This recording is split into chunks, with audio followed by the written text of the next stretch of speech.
নমস্কাৰ বন্ধু বান্ধৱীসকল, বহুতৰে মনত কুৱেশ্যন আছিল আৰু মোক কুৱেশ্যন কৰি আছিল। চ' মানে এই ভিডিঅ'টোত তাৰে এনচাৰ দিবলৈ এই ভিডিঅ'টো বনাইছোঁ। চাব, বহুতৰে কুৱেশ্যন আছিল। এনেকুৱা এটা SMS আহিছিল। SMS টোত চেণ্ড কৰিব দিছিল 23 তাৰিখৰ ভিতৰত আপোনালোকৰ ফটো, পাছপৰ্ট চাইজৰ ফটো, এডমিট কাৰ্ড আৰু ID প্ৰুফ JPG ফৰ্মেটত ASTET2019@gmail.com আৰু এইটো SMS বহুতে কৈ আছে এইটো ফেক SMS হয় আৰু বহুতে কৈ আছে সঁচা SMS। কিমান দূৰ সত্য তাৰে ওপৰত আলোচনা কৰিম এই ভিডিঅ'টোত। যদি ভিডিঅ'টো ভাল লাগে তেতিয়াহ'লে চেনেলটো লাইক, শ্বেয়াৰ আৰু ছাবস্ক্ৰাইব কৰি দিব এনেকুৱা ভিডিঅ' পাই থকাৰ বাবে।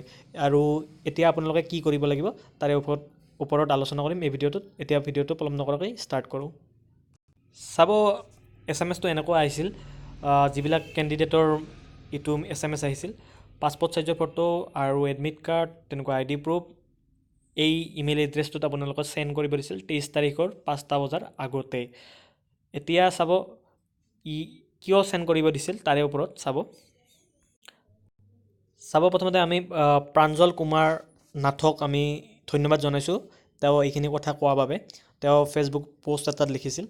চ' চাব, কিছুমানে টেটৰ অনলাইন আবেদন কৰোঁতে ফটোখন সঠিক ৰূপত আপলোড দিয়া নাছিল। চ' সিহঁতৰ সঠিক ফৰ্মেটত gmail.com জিমেইলটোত চেণ্ড কৰিব দিছে।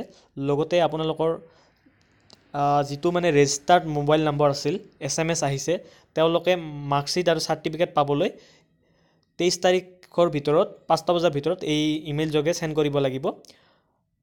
কি চেণ্ড কৰিব লাগিব? আপোনাৰ এডমিট কাৰ্ডখন, ID প্ৰুফখন, লগতে আপোনাৰ কালাৰ পাছপৰ্ট চাইজৰ ফটো।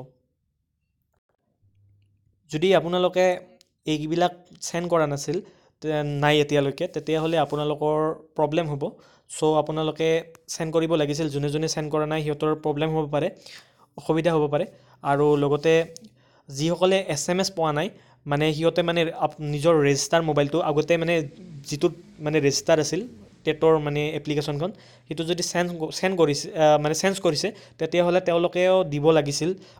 যদি তেওঁলোকৰ SMS আহিছে সিটো নম্বৰত, তেতিয়াহ'লেতো গম নাপাব। চ' আজিৰ ভিডিঅ'টো এইখিনি আছিল। এই মেছেজটো সঁচা আছিল, একো ফেক মেছেজ অহা নাছিল আপোনালোকৰ। এইটো বহুতে ID প্ৰুফ আৰু এই পাছপৰ্ট চাইজৰ ফটোবিলাক সঠিককৈ দিয়া নাছিল বাবে সিহঁতক খুজিছিল। আজিৰ ভিডিঅ'টো এইখিনি আছিল। যদি ভিডিঅ'টো ভাল লাগিছে তেতিয়াহ'লে চেনেলটো লাইক, শ্বেয়াৰ আৰু ছাবস্ক্ৰাইব কৰি দিব। আৰু যদি কিবা প্ৰব্লেম থাকে তলত কমেণ্ট কৰি দিলেই হ'ল। মই চেষ্টা কৰিম মোৰ ফালৰ পৰা ছল্ভ কৰিব। ধন্যবাদ।